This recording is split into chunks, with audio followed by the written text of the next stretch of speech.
ഏകാന്തതയുടെ അപാരദീപം ഏകാന്തതയുടെ അപാരദീപം.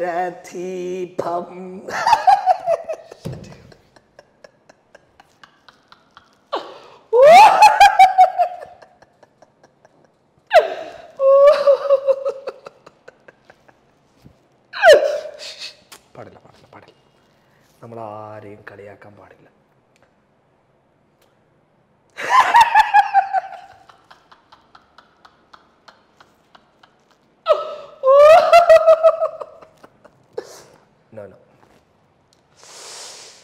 മേസി സോറി ജയരാജൻ ഓർമ്മ വന്നുപോയി.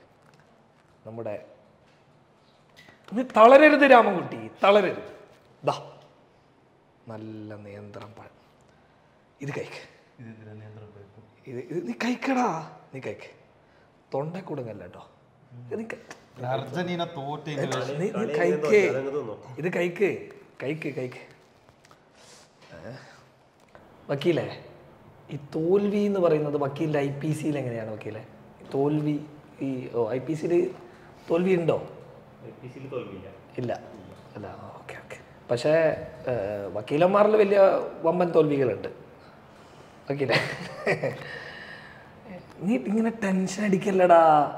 ഈ കളി എന്ന് പറയുന്നത് അതിന് 2 വശങ്ങളുണ്ട്.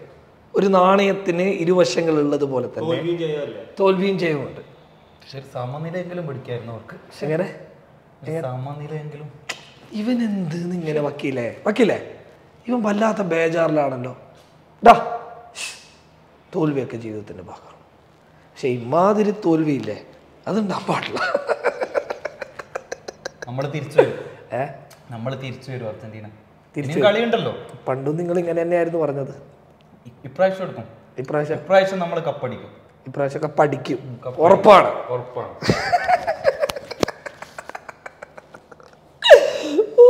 ഇത് ഇങ്ങനെ ചിരിക്കാനുള്ളതൊന്നുമില്ല, കളിയാണ്, സാധാരണയാണ്. അതെ.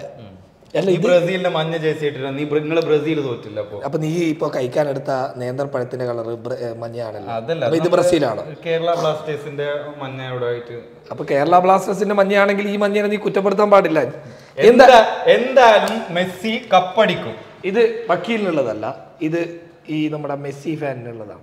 എന്തായാലും മെസ്സി കപ്പടിക്കും. അപ്പൊ നമ്മൾ വിമർശകരുടെ വായിലേക്ക് അണ്ണാക്കിലേക്ക് ഈ പഴം കുത്തിക്കേറ്റും. നമ്മൾ നോക്കി നിന്നോ. ഒരു കാര്യം ചെയ്യാൻ പറ്റുമോ? ഈ പഴം തൽക്കാലം ഞാനിപ്പോ കുത്തിക്കയറ്റിക്കോട്ടെ. പറയുന്നത് കൊണ്ടൊന്നും വിചാരിക്കരുത്. ഒരുമാതിരി നാറിയ തോൽവിയായിപ്പോയി. നമ്മൾ തിരിച്ചു വരും, അർജന്റീന തിരിച്ചു വരും. ഈ 2010 ലോകകപ്പിൽ സ്പെയിൻ ആദ്യ കളിയിൽ തോറ്റില്ലേ, എന്നിട്ട് സ്പെയിന് കപ്പടിച്ചില്ലേ, അതിന്റെ ഒരു പോലത്തെ ഒരു ശുഭസൂചനയാണ് ഈ തോൽവി. പക്ഷെ ഇമാതിരി തോൽവി പാടില്ലായിരുന്നു തന്നെയാണ് എനിക്ക് പറയാനുള്ളത്. ഈ റൊസാരിയ തെരുവിലെ അമ്മൂമ്മ, എന്റെ പൊന്നു വക്കീലെ, ഒന്ന് തൽക്കാലമെങ്കിലും മിണ്ടാതിരിക്കോ. ദൈവത്തിന്റെ പോരാളികൾ എന്തുകൊണ്ടാണ് തോറ്റുകൊണ്ട് തുടങ്ങുന്നത് അറിയാമോ? ഇയാൾക്ക് വെറുതെ അല്ല കോടതിയിലൊന്നും കേസ് കിട്ടാത്ത. ഇനി നമ്മൾ 2 മാച്ച് ഉണ്ട്, 2 മാച്ചിലും ജയിക്കും. അതിന്റെ പ്രീ ക്വാർട്ടറിലെത്തും, പ്രീ ക്വാർട്ടറിന് ക്വാർട്ടറിലേക്ക് എത്തും, ക്വാർട്ടറിന് സെമിക്ക് എത്തും, സെമീന് ഞാൻ പറയാം, സെമീന് നിങ്ങൾ ഫൈനലിലേക്ക് എത്തും. ഫൈനൽ എത്തിയതിനു ശേഷം നീ കട്ടിലിന് താഴെ വീണിട്ട് ഉറക്കിനെ എണീക്കും. നമുക്ക് സംഭവിക്കാൻ ഡിസംബർ 18 ലുസൈൽ സ്റ്റേഡിയത്തിൽ അർജന്റീന ഫൈനല് കളിക്കുകയും ചെയ്യും. ബ്രസീലിനെ തോപ്പിച്ച് നമ്മൾ കപ്പ് അടിക്കുകയും ചെയ്യും. ഇത് സത്യം സത്യം സത്യം. അതിന് നിന്നോട് ബ്രസീൽ ഫൈനലിലേക്ക് എത്തുന്ന ആരാ പറഞ്ഞേ? അല്ല, നമുക്ക് ഈ ഫൈനലാകുമ്പോ ബ്രസീലിനെ തന്നെ തോപ്പിക്കണം, എന്നാലൊരു വാശി ഉണ്ടാവും. അപ്പൊ പിന്നെ നിങ്ങൾക്ക് പറയാനൊരു ന്യായീകരണമായി, ഫൈനലിൽ ബ്രസീൽ ഇല്ലല്ലോ, അതുകൊണ്ടാണ് ഞങ്ങൾ ഫൈനലിൽ എത്താത്തത് നിങ്ങൾ പറഞ്ഞു പഠിക്കും. ബ്രസീലിൽ ജയിച്ചു പോട്ടെ, ബ്രസീലിനെ പറഞ്ഞതാണ്. വേറെ ഏത് ടീം കിട്ടിയാലും നമ്മൾ ജയിക്കും. സൗദിനോട് തോറ്റത് നോക്കണ്ട. അത് ജസ്റ്റ് ഫസ്റ്റ് കളിയായത് കൊണ്ട് ചെറിയ മിസ്റ്റേക്ക് വന്നു, അത്രേ ഉള്ളൂ. ചിലപ്പോ നിങ്ങളെ മെസ്സി വിട്ടുകൊടുത്തതായിരിക്കും അല്ലേ? നിങ്ങളെ മെസ്സി ചിലപ്പോ വിട്ടുകൊടുത്തതായിരിക്കും. പാവങ്ങളല്ലേ, ഇതുവരെ ജയിച്ചിട്ടില്ലല്ലോ, അപ്പൊ അതുകൊണ്ടൊന്ന് വിട്ടുകൊടുത്തതാണ്. എന്തായാലും 35 കളി തോക്കാതാണ് നമ്മൾ വന്നത്. അപ്പൊ ഈ 35 കളിക്ക് മുമ്പ് ഞങ്ങളെ ട്രോളാൻ ഒരു അവസരം കിട്ടിയിട്ടാ നിങ്ങൾക്ക്. ഇപ്പൊ നിങ്ങൾക്ക് ട്രോളാൻ ഒരു അവസരം ഉണ്ടാക്കി. നിങ്ങൾ എന്ത് ചെയ്യുന്നു വെച്ച് കഴിഞ്ഞാൽ നിങ്ങൾ പറഞ്ഞ് ഇങ്ങനെ പഠിക്കും.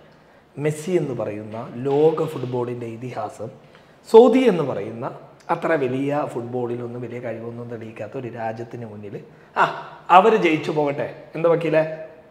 എന്താ വക്കീലിന്റെ മുഖത്തേക്ക് എന്ത് കടന്തലൂത്തി? നമ്മൾ ഫസ്റ്റ് കളി സൈലന്റ് ആയതാണ്. നമ്മളിപ്പോ ഫാൻസ് ഒക്കെ ഇപ്പൊ സൈലന്റ് ആണ്. സൈലന്റ് ആയതല്ല. പക്ഷെ ഡിസംബർ 18 ഞങ്ങൾ മൊത്തം എന്ത് പറഞ്ഞു കഴിഞ്ഞാലും നീ എന്തിനാടാ ഡിസംബർ 18ലേക്ക് പോകുന്നത്? നീ ഇന്ന് ഇതാ ഇവിടെ ഇന്നത്തെ കളിയിൽ ഫൈനല് ഡിസംബർ 18 ഫൈനലിൽ നമ്മൾ വയലൻസ് ആയിട്ട് ഇന്ന് നമ്മളെ കളിയാക്കിയ ആൾക്കാർക്കൊക്കെ ഇതേപോലെ വാഴപ്പഴം ഇട്ട് കൊടുക്കും നമ്മള്. ഞാനൊരു കാര്യം കൂടി പറയട്ടെ. പറഞ്ഞോളൂ. ഒന്ന് പൊട്ടിക്കരിഞ്ഞുകൂടെ നിനക്കൊന്ന് പൊട്ടിക്കരിഞ്ഞുകൂടെടാ? ഒന്ന് കരയടാ, ഒന്ന് കര. സന്തോഷിച്ചോ? നിങ്ങൾ ട്രോളിക്കോ? കുറെ കാലത്തിന് ശേഷം അവസരം കിട്ടുന്നല്ലേ? എടാ ഞാൻ നിന്നോട് പച്ചക്ക് പറഞ്ഞിരുന്നു, പോവേണ്ട പോവേണ്ട, കൂടേണ്ട എന്ന് പച്ചക്ക് പറഞ്ഞിരുന്നോ?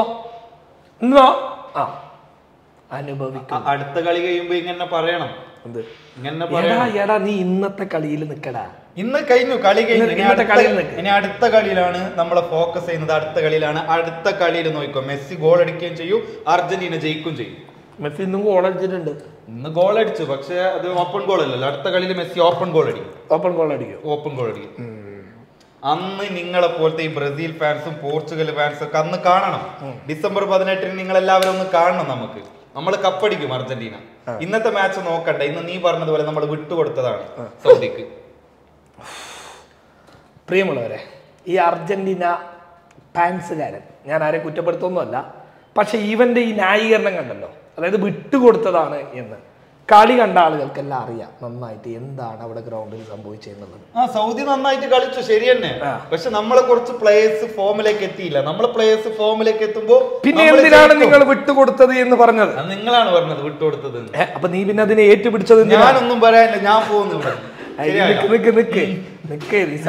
നീ സമാധാനപ്പെടെ. നമ്മൾ പരസ്പരം ഈ ഒരു ചർച്ചയൊക്കെ വേണം, പക്ഷെ അത് എന്താവാൻ പാടില്ല, മറ്റവിടെ നടന്നതുപോലെ ഒരു സംഘർഷത്തിലേക്ക് പോകാൻ പാടില്ല, അല്ല. മാന്യമായിട്ടുള്ള ചർച്ചകൾ ഉണ്ടാവട്ടെ, മാന്യമായിട്ടുള്ള തമാശകൾ ഉണ്ടാവട്ടെ, പരസ്പരം നല്ല ഐക്യം ഉണ്ടാവട്ടെ എന്ന് പറഞ്ഞുകൊണ്ട് പഴംപൊരിയല്ല, നേന്ത്രപ്പഴം ഈ ഗ്യാപ്പിൽ ഞാൻ അടിച്ചു കയറ്റിയിട്ടുണ്ട് കേട്ടോ. ക്ഷമിക്കണം എൻ്റെ മെസ്സി ഫാൻ. സോറി, ഈ ജയരാജൻ എപ്പോൾ നോക്കിക്കഴിഞ്ഞാലും വരുന്നുണ്ട്. Messi fan. Vamos Argentina!